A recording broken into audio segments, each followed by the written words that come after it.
April 28th, 2020. All right, what's up, everybody? Good to be back. Just have a few things to talk about. So, hopefully, you're all doing well and things are starting to ease as they, tease releasing the lockdown. So, here in Colorado, the lockdown technically ended on the 26th. And so yesterday and today is supposed to be reopening. Well, it's not. Okay, everybody's still told to wear their masks, wear gloves. It's curbside pickup at retail locations. In all honesty, it's like nothing's changed. School is still at home. So they continue to push this new normal, this shelter in place, flatten the curve, all this bull crap that is pitched to you as protection, which is actually making you more prone to infectious disease than just getting out there and being exposed to the natural viruses and bacteria, the germs, those scary germs that are out there. We need to be out there being exposed to this. So anyway, we went to Costco today. And on the way in, of course, we weren't wearing masks like the majority of everybody else. And the guy says, "Hey, did you see the sign about the masks?" And we look over and it says, starting May 1st, you have to wear a mask to go inside Costco. And I, oh my gosh, and roll my eyes. And we kind of walk in and we're like, oh my gosh, look at all the sheep. I can't believe this. And then on the way out, as they're checking the receipt, she's like, "You did see the sign about the masks, right?" And I said, "Yeah, unfortunately I did." And she goes, "What? It's a great thing. Do you know how many germs are here?" And I said, "Yes. And that's how you build your immune system, is exposure to germs." And my wife does flex her muscles and we just laugh and walk away. And she's just like angrily shaking her head. And all these people that are like, "You're the problem. You're the problem." No, we're not the problem, okay? We're the ones that are actually building up healthy immunity, being exposed to the virus. And people say, oh, flatten the curve, but don't open up yet because we haven't reached herd immunity. Well, no crap, because you're not allowing it to happen. You're locking everybody down. And then today, of course, Apple and Google, articles all over the place talking about how they're ready to launch the contact tracking or contact tracing, whatever they're calling it. It's surveillance. They're surveilling you with your phone and they're going to sell it to you as, it's voluntary. You have to download the app. Yeah, right. They have everything they need in the operating system to surveil you. They can turn on Bluetooth, have it communicate with the other phones, see who you're nearby, how long you talked to them, where you went, who you were by. This is all being tracked already. So don't be fooled into thinking you have to download some app. It's already happening. It's ridiculous, guys. So really, coronavirus is the gift that keeps on giving to the deep state. It is fulfilling so many agendas, stripping away liberties, shutting down free speech. Do you know how many videos have been deleted off social media, off YouTube, off Vimeo, off every platform, off Facebook, that are just sharing factual information about this pandemic, but it's too close to the truth, so they have to shut it down and then literally flood mainstream narrative down your throat, which is happening all day, every day. So they're getting rid of your constitutional rights, your civil liberties, and you're buying into it for your protection, of course. They are locking everybody in place. Economic shutdown. This is the biggest power grab in history. One of the biggest money grabs in history. And they get to use it to cover up all their shortcomings of the mainstream medical industrial complex. Okay? Medicine is one of the main reasons we are in this predicament. We have poisoned our bodies through prescriptions, handed over to us by our doctors saying, oh, you look like you're struggling with a lot of symptoms. Take all these drugs, and when you have side effects, I have more drugs for that. And we continue to poison our body, destroy our gut microbiome, our entire body microbiome, the skin, everywhere, and make ourselves sicker and sicker and sicker. And then we're constantly sanitize. Oh my gosh, you touched this. We need to clean it. No germs, no viruses, no bacteria. We're not being exposed enough to the natural exposure. You're supposed to touch your face, put food in your mouth, touch your everything, breathe in. This helps build our immune system. That's like telling somebody, no, don't go lift weights because you could get hurt. Yes, you might actually, don't pick up a weight because you might tear your muscle and get injured. Well, guess what? You have to tear that muscle for it to repair and build a stronger muscle. Just like you have to get sick for your body to learn how to build the antibodies, to learn how to create memory immunity through the innate and adaptive immune systems. Your body has to be exposed to viruses and bacteria, to those scary germs, to build a stronger immune system. It's how it works, guys. At what point did it become a bad thing to get sick? It's normal. It's okay to get sick. People think that anti-vaxxers, for some reason, believe, oh, you don't need vaccines. You'll never get sick. That's not what we believe. We believe we'll get sick. Yeah, we're more likely to get the measles or pertussis or anything like that.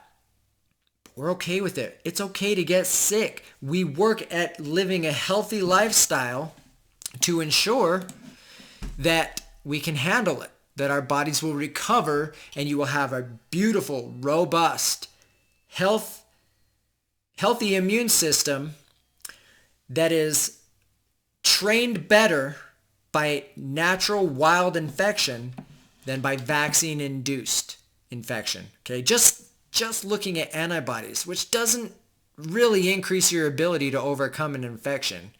It just gives you a background of that particular disease so that it can be recognized again. But you don't need antibodies to fight the disease. You can overcome it without antibodies. Your innate and adaptive immunity, you can still develop memory immunity without the antibodies. But there are a broad spectrum of mutations of every type of virus. And when you get natural infection, the antibodies that are built about 23 times more robust via natural exposure, wild infection, than from vaccine. And that gives your body an arsenal to be able to handle the different variations and mutations of future exposure to that same family of virus, whether it's coronaviruses, whether it's enteroviruses, whatever. So let's jump in to the other area that this pandemic is just a gift to the deep state, specifically medicine or pharma, big pharma. So you'll hear all the time about, what was I going to say? Anti-vaxxers being the reason we're seeing outbreaks. Even though vaccine uptake is at the highest it's ever been in history. We're in the 90 to 96 percentile, depending on the vaccine and the area you're looking at.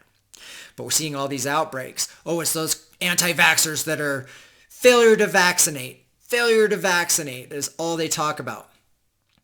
What's not talked about in the mainstream, but is a huge problem, is not failure to vaccinate, but vaccine failure. Vaccine failure is very real. It's very well known and well documented, but it is not discussed by mainstream science. All you will ever hear is vaccines are safe and vaccines are effective. They are definitely not safe, and their efficacy is not what you are told or sold. So let's take a quick look at what's going on and how they're leveraging this whole event to cover up what they know is happening. And it's well documented that vaccine immunity is weak, it wanes, and they know that the vaccine program cannot hold off outbreaks or even pandemics over time. So, take a look at the articles that are hitting over the past few days like crazy. Missed vaccinations could lead to other fatal outbreaks, doctors warns. Coronavirus, child vaccine warning over other deadly diseases. This is just 3 hours ago. The WHO warns that children will die as coronavirus pandemic postpones vaccinations against other diseases. Vaccinations drop amid COVID-19 fears, raising specter of fresh measles outbreaks. Okay?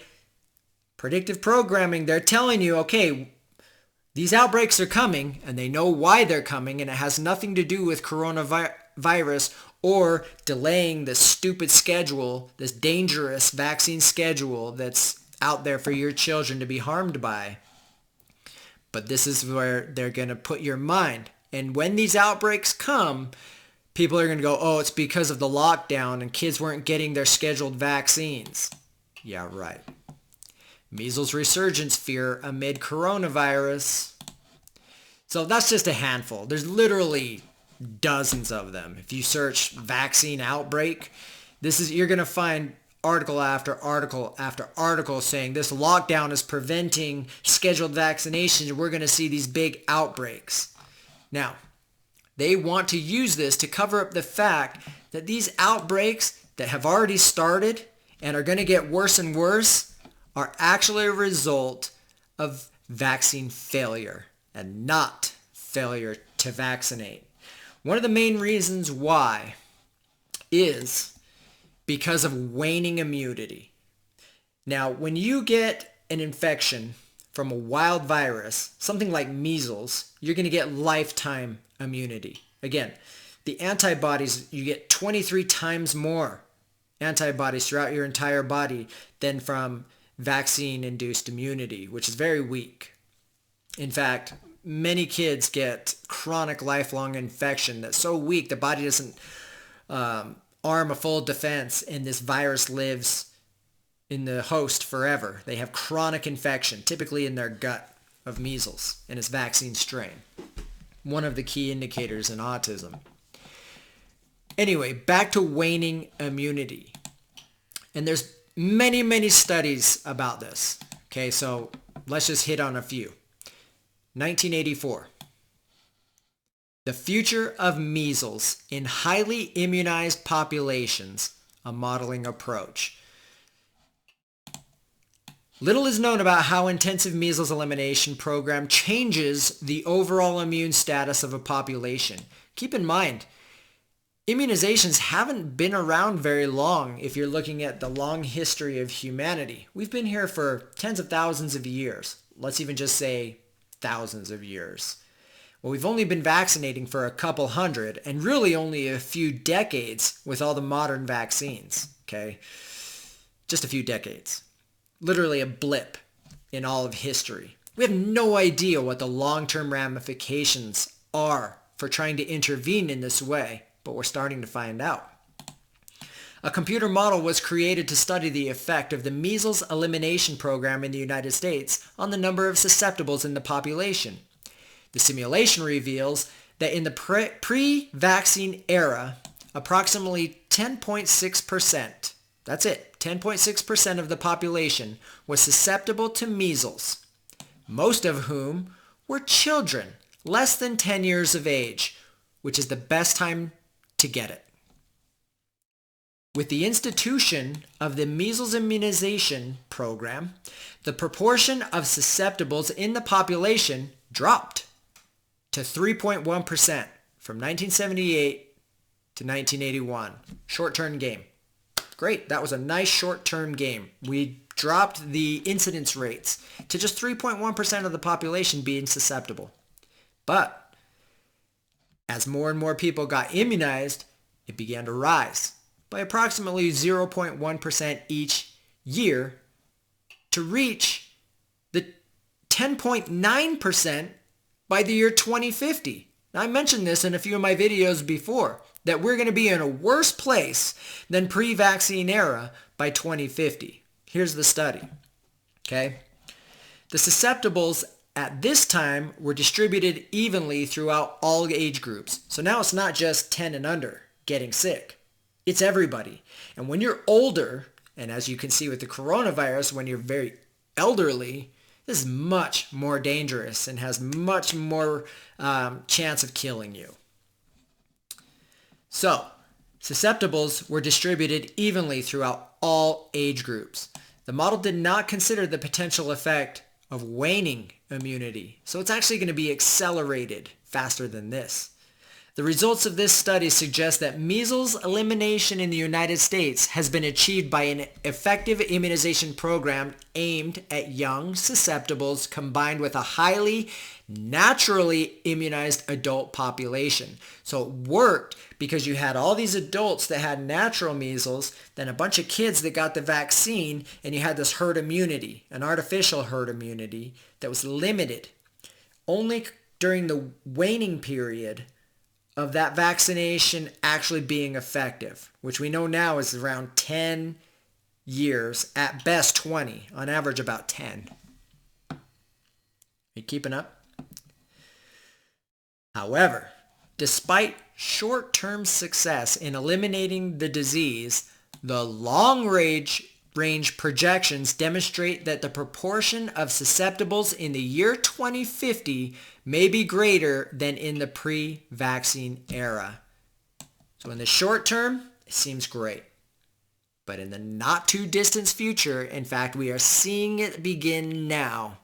We're going to be worse off than had we not intervened. In fact, we were in a really great place in the early 1960s where herd immunity was there. We had public schools, kids would go to school, kids would get exposed, you'd have your index case come home, the kids at home would get exposed, everybody would have it.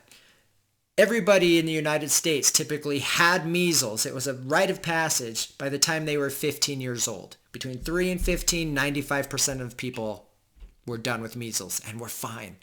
And you'd only see measles outbreaks maybe every 4 years as population grew and babies were born, and the herd immunity threshold of 60 whatever percent would drop below, and you'd have this little outbreak, or maybe 10% got it, and boom, you'd be back into herd immunity, and you had this cyclical thing. It was great. People knew what was going to happen. Then we screwed it up. Present vaccine technology and public health policy must be altered to deal with this eventuality. Moving on. 2009, implications of vaccination and waning immunity. For infectious diseases where immunizations can offer lifelong protection, a variety of simple models can be used to explain the utility of vaccination as a control method. However, for many diseases, immunity wanes over time and is subsequently enhanced or boosted. This is natural boosters, not immunization boosted by asymptomatic encounters with infection. Okay, those asymptomatic carriers that everybody's freaking about right now, those are important. We need more asymptomatic carriers all out and about to get to our herd immunity. Anyway, this is how this worked in the past.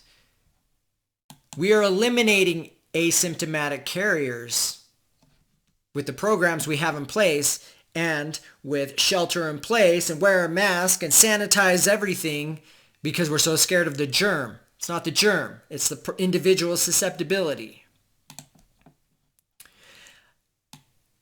The study of this type of epidemiological process requires a model formulation that can capture both the within host dynamics of the pathogen and immune system, as well as the associated population-level transmission dynamics. Here we parameterize such a model for measles and show you how vaccination can have a range of unexpected consequences as it reduces the natural boosting of immunity as well as reducing the number of naive susceptibles. So because we're vaccinating everybody, we're creating a bigger problem. We're reducing natural boosting of immunity as well as reducing the number of naive susceptibles. We need those in the equation of herd immunity. In particular, we show that moderate waning times, 40 to 80 years, and high levels of vaccination, greater than 70%, keep in mind we're close to 100, can induce large-scale oscillations with substantial numbers of systematic cases being generated in the peak. In addition, we predict that after a long disease-free period, which we had, the introduction of infection will lead to far larger epidemics than that predicted by the standard models. These results have clear implications for the long-term success of any vaccination campaign and highlight the need for sound understanding of the immunological mechanisms of immunity and vaccination. Meaning we don't know enough to have a successful outcome here. Everything's showing that the future is going to be not good when it comes to outbreaks, if that's what you're afraid of. You're going to get them. 2017. Waning immunity is associated with periodic large outbreaks. This is specific to mumps, but it applies to all. A mathematical modeling study of Scottish data. The vaccination programs for childhood diseases such as measles, mumps, and rubella have greatly contributed to decreasing the incidence and impact of those diseases. Nonetheless, despite long vaccination programs across the world, mumps has not been eradicated in those countries. Indeed, large outbreaks continue. For example, in Scotland, large outbreaks occurred in 2004, 2005, 2015. Despite introducing the MMR vaccine more than 20 years ago. You keeping up with this? Hold on, my buddy just had a seizure. Let me make sure he's okay. Son of a gun. I'm going to try to hurry. He did have a seizure, but she's got it. I'll try to hurry. I still got so much to talk about. Okay. There are indications that this vaccine-preventable disease is re-emerging in highly vaccinated populations. Here we investigate whether the resurgence of mumps is due to waning immunity, and further, could a booster dose be the solution to eradicate mumps, or would it just extend the period of waning immunity? And that's the funny thing, is they're always just pushing, well, we just need more boosters. We need to prolong the vaccine schedule through adulthood. And that's what's happening. We now have the adult vaccine schedule. We're all behind over a dozen shots. We need to go back and get more boosters and all this stuff. And all this is doing is changing the whole waning process. And we have all these pockets of immunity and pockets of not, and we're outbreaks all over. And there's no way to do this right other than just letting the natural infection run its course the way it should. But we think we can control everything. We have to control disease. We have to control food cycles. We have to control the weather. We have to control everything. We have to control the people and tell them when they can come in and out of their house and when they can breathe. It's all about control. Using mathematical modeling, we enhance a seasonally structured disease model with 4 scenarios. No vaccination, vaccinated individuals protected for life, vaccinated individuals risk of waning immunity, and blah, blah, blah, blah. The dumb thing about this is they go, well, a third booster is really not going to help, even though they're pushing that, especially on college students now. And you're probably going to get mumps anyway, but go ahead and get the 2 MMRs. And when you get mumps, it won't be as bad, which is a lie. And it's BS. Main point here is waning immunity across the board. Differentiating, this is from 2012, differentiating the wild from the attenuated measles infection during a measles outbreak. Now, they used to think that you could not get the measles from the measles vaccine. That was impossible. Now we know that's totally false. And not only can you get the measles from the measles vaccine, you can spread vaccine strain measles as a carrier, and it's a big problem. In the midst of a local measles outbreak, a recently immunized child was investigated for a new onset measles type rash. Nucleic acid testing identified that a vaccine type measles virus was being shed. Oh my gosh, I never shared the screen on any of these studies. Hopefully you're hearing me. I'll do it now. Differentiating the wild from the attenuated during measles outbreaks. In the midst of the local measles outbreak, a recently immunized child was investigated for new onset measles type rash. Nucleic acid testing identified that a vaccine type... Sorry, gotta talk to my wifey. The vaccine type measles virus is being shed in the urine. Clinically differentiating measles from the non-measles rash is challenging, but can be supported by a thorough medical history evaluation. Rashes are expected to occur after immunization. Nucleic acid testing can be used when it is difficult to differentiate between wild and attenuated strains. So this is basically going into how the vaccine can spread measles infections, and you can get measles from the vaccine, making the problem even worse. So here's a study. Now, of course, most studies won't question vaccine efficacy ever. It's just, you don't do it. You won't get published unless you're pushing the next best vaccine. Then you can trash the old one. And funny enough, Gregory Poland, who has skin in the game on a new vaccine for measles to replace the old one, writes up a study on why the old one's no good. Measles is the most transmissible infectious disease known in humans and remains one of the top causes of death in children worldwide, mainly because of medical intervention along the way and nutritional deficiency. If you're deficient in vitamin A, especially vitamin D, C, magnesium, things like that, you will be prone to challenges and comorbidities. But if you're healthy, it's not even a big deal. You're sick, it's unpleasant, you get better. Even in highly developed countries, measles kills approximately 3 of every 1,000 person infected. And that's going to be based off of clinical cases, right? So this actually would go way down if you're looking at all the people that just dealt with measles on their own and never went to the doctor. It's probably more like 1 in 10,000. 1 in 10,000.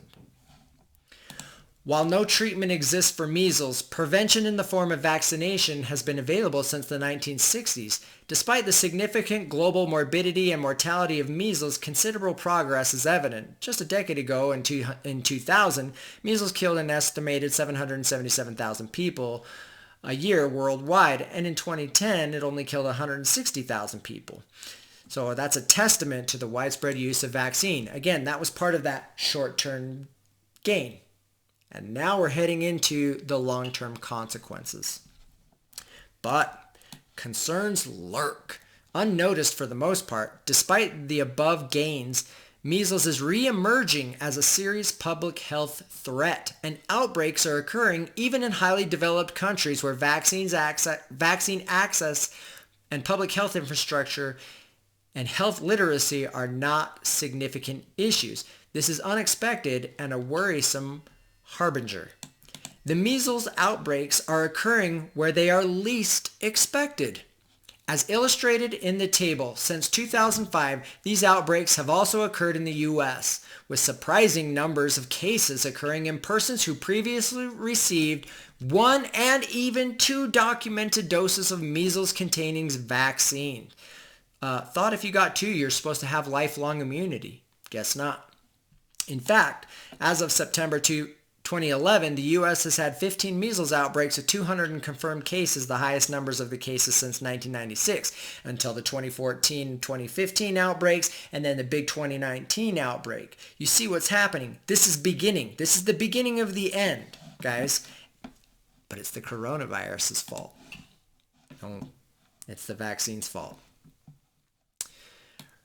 Resistance of recent measles virus wild-type isolates to antibodies mediated neutralization by vaccines with antibodies.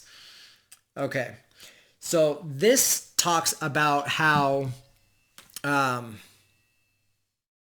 vaccine is not as good as wild infection.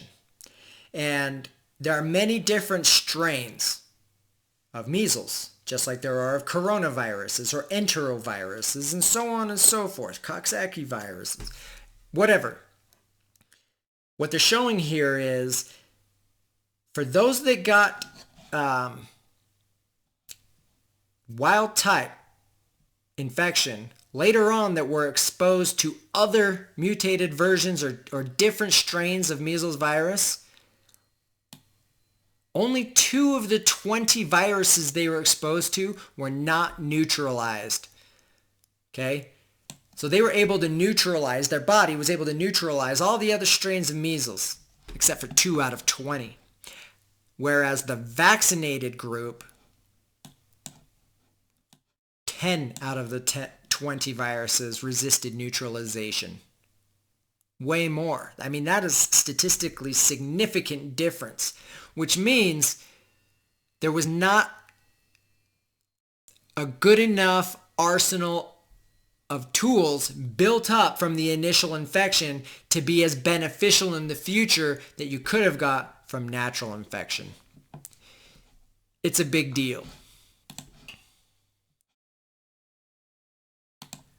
This is that same Gregory Poland pushing his new vaccine. Okay, so clearly they knew this is a problem. And this pandemic and this global shutdown was the perfect opportunity to plant seeds in the public's mind that the future outbreaks that are coming of vaccine preventable diseases are the fault of parents not getting to the doctor on time to follow the BS vaccine schedule that is destroying kids' lives today. So I'm not here talking about how vaccine failure is causing chronic illness in over 50% of the kids today, which it is. That's not today's topic. I'm just talking about the vaccine program and how it's screwing up the protection it was designed to protect you from these infectious diseases. We are going to be in a worse place than we ever would have been had we never intervened. The real progress was made by social programs, clean water, sanitation, pooping in toilets and flushing it away, refrigeration, not eating diseased, rotten foods, nutrition in general. Okay, throughout all of history, disease has existed. All these viruses have always been around. And of course, there's new ones that are mutating and new ones that are emerging from ice caps and new ones that are emerging from nature and wild forests and things like that. But we can handle it over time. None of this stuff is helping. These interventions with vaccines, our drive for control over everything is killing us. But this is the opportunity. This is the opportunity to cover up the reason these outbreaks are happening. It's because of those parents. It's because of the anti-vaxxers and those parents that didn't get to the doctor on time because of the lockdowns and then they didn't remember to get back in for the shots. You see? You see? You see? Let's hit them again. Guardian. Was it 8? Recent. Missed vaccinations could lead to other fatal outbreaks. BBC. Child vaccine warning over other deadly diseases. NBC. All the controlled platforms here Who warns that children will die as coronavirus pandemic postpones vaccinations against other diseases? Even the Times of Israel. Vaccinations drop amid COVID-19 fears, raising specter of fresh measles outbreaks. It's coming, folks, and it's the coronavirus's fault, not our vaccine failure. Measles resurgent fear amid coronavirus. There's literally dozens and dozens of these. The earlier studies I talked about. The future of measles in highly immunized populations, a modeling approach. This is the one that talks about it getting really bad by 2050. This one, implications of vaccination and waning immunity. I believe this one talks about a 50-year curve. Let me see if it... was it 50 years? No, maybe it wasn't this one. One of these talks about how within 50 years, you're going to see massive outbreaks, and that would put us around the year 2032. Okay? But it's happening faster, and we're already seeing it. This one from 2017. Waning immunity is associated with periodic large outbreaks of mumps, differentiating wild and attenuated during measles outbreaks, showing that these measles outbreaks, many of them are vaccine strain. The reemergence of measles in developed countries, you get the point. Now, you're all being sold right now. Another one of these gifts from this pandemic is everybody's being programmed to literally worship the healthcare system. Our frontline heroes, are they getting exposed to a dangerous virus? Yes, because an engineered virus was put out in the wild. And they're taught to drug the crap out of you, hit you with antipyretics, antivirals, even antibiotics, and now malaria drugs and all this stuff. And it continues to weaken your immune system over and over. And every time you get annihilated with these drugs, you're getting weaker and weaker and weaker. And most people die. They're all dying within the medical system. But we are worshiping them. We are... hang in there, everybody. Just shelter in place and praise everybody that's out there on the front line. Everybody should be out there. We should all be back to work. We should all be doing our thing. The worst thing we could have done was shut down the schools because we need the kids at school who are not... The kids are the ones that are not being dangerously threatened by this disease. They could be the asymptomatic carriers that create herd immunity, that get us to that threshold. But no, we're on lockdown. And we're being told that we need medicine and vaccines. And we can't come out of our house until we have that vaccine that can keep us safe. But is that true? Is that really what could happen? I just wanted to restart that mic to make sure it didn't fade out on me. If you've paid attention to some of the videos with Peter Hotez and Dr. Fauci and even Paul Offit talking about the risk of these coronavirus vaccines and even some of the risks with flu vaccines where these strains mutate like crazy and it's never a great match, what they're talking about is antibody-dependent enhancement of virus infection and disease. Now, the studies are always going to point to this phenomenon as happening in viruses and diseases. They're not going to say, and vaccines, unless you read it. And this is a very, very big problem with viral vaccines. Very big problem.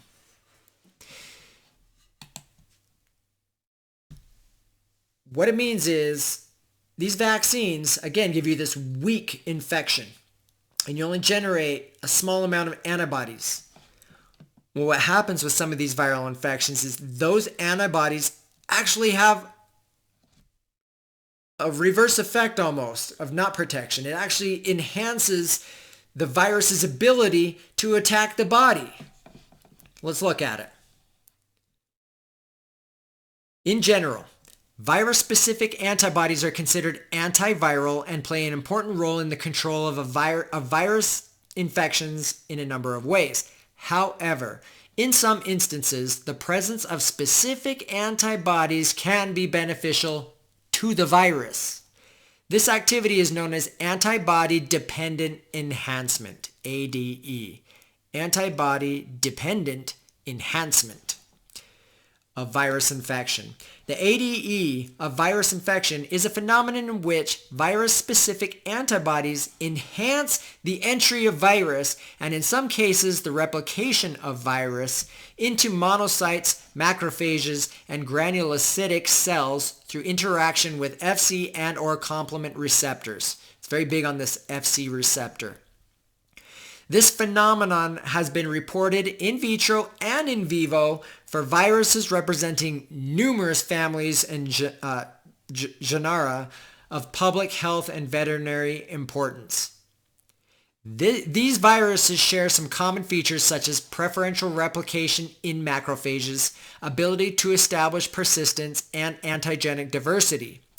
For some viruses, ADE of infection has become a great concern to disease control by vaccination. Of great concern, control by vaccination. Consequently, numerous approaches have been made to develop vaccines with minimum or no risk of ADE, but it's a huge challenge. They can't figure it out. In addition, clear understanding of cellular events after virus entry through ADE has become crucial in developing efficient interventions. However, the mechanisms of ADE still remain to be understood, meaning we don't get it. We definitely don't know how to control it. And there's a lot of this specifically about coronavirus and what a challenge it is. This particular study, antibody-dependent enhancement of viral infections, this is from 2019. Antiviral antibodies constitute an important component of host immune response against viral infections and serve to neutralize and reduce infectivity of the virus. However, these antibodies intended to protect the host sometimes prove beneficial to the virus by facilitating a viral entry and replicating in the target cell, causing the problem. And we're vaccinating to create this issue. If you were wondering how they could warn you that wave 2 is coming and then wave 3 is going to be even worse, well, if you get in the vaccine, you can guarantee it's going to be worse. This phenomenon, known as antibody-dependent enhancement of infection, is a result of interaction of virus-antibody immune complexes with the FCY and or complement receptors on certain types of host cells and promotes viral entry into the host cells. The internalized immune complexes then modulate host immune responses so as to enhance viral replication and aggravate disease severity. The possibility of induction of ADE remains a concern in the development of implementation of viral vaccines and immunotherapeutics. It is a big, big deal and a huge, huge challenge. By going to get the vaccine, you are increasing your odds of having a severe infection the next wave or next year. It is proven, there are studies that show if you get the flu shot, next year you're more likely to get the flu because of this mismatch that you have laid down a foundation of. And this antibody-dependent enhancement phenomenon that happens. You guys can go reference this and read all about it, make your own decisions about it. But it's proven time and time again. And it continuously to reference that this is a huge challenge with vaccines, vaccine development. And they're going to rush one out in a year. And you're going to take it? Fc receptors in antibody-dependent enhancement of viral infections. Sensation of the humoral immune response to invading viruses and production of antiviral antibodies forms part of the host antiviral repertoire. Paradoxically, for a number of viral pathogens, under certain conditions, antibodies provide an attractive mean of enhanced virus entry and replication in a number of cell types. Known as antibody-dependent enhancement of infection, the phenomenon occurs when virus-antibody immunocomplexes interact with cells bearing complement or Fc receptors, promoting internalization of the virus and increasing infection. Frequently associated with the exacerbation of viral diseases, ADEs of infection present a major obstacle to prevention of viral disease by vaccination and is thought to be partly responsible for the adverse effects of novel antiviral therapeutics such as intravenous immunoglobulins. There's a growing body of work examining the intracellular signaling pathways and epitopes responsible for mediating ADE with a view to aiding rational design of antiviral strategies. Studies also confirming ADE is a feature of infection for a growing number of viruses. Challenges remain in understanding the multi-layered molecular mechanisms. Bottom line, we don't know how to control this, but let's vaccinate the crap out of everybody and make them more prone to the disease. No, this is not a depopulation agenda, right?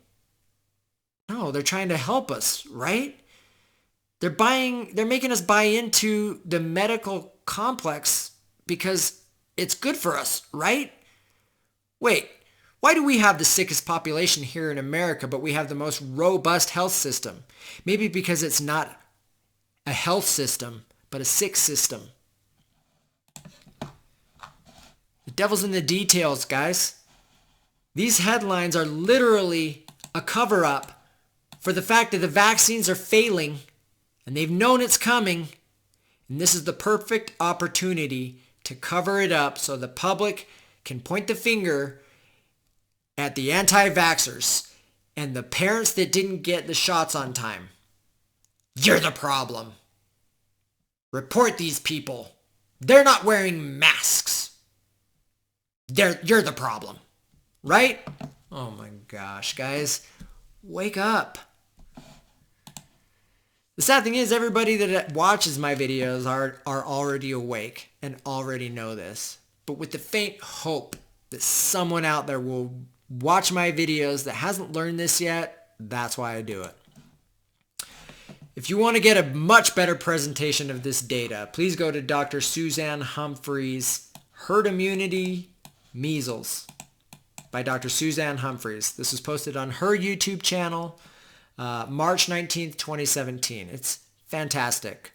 You don't get, these big, long, boring details about the study. She's straight to the point. She just goes right through the facts, and it's very digestible. Highly recommend you watch every single one of her videos over and over and over, and then move on to the next people in my vaccine playlist on the Fear vs. Freedom channel. All right, calling it a night, guys. Look, they're hijacking your freedom. They're controlling the food supply right now, destroying harvestable animals and crops that are ready to hit the grocery store shelves are being thrown away while we import food from other countries. They control your food supply now.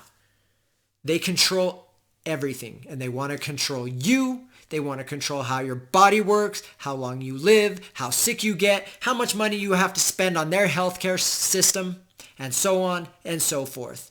So you can continue to be controlled, or you can wake up and take your own health into your own hands and naturally thrive and love your life and feel free, as long as we still have that right, which is fading.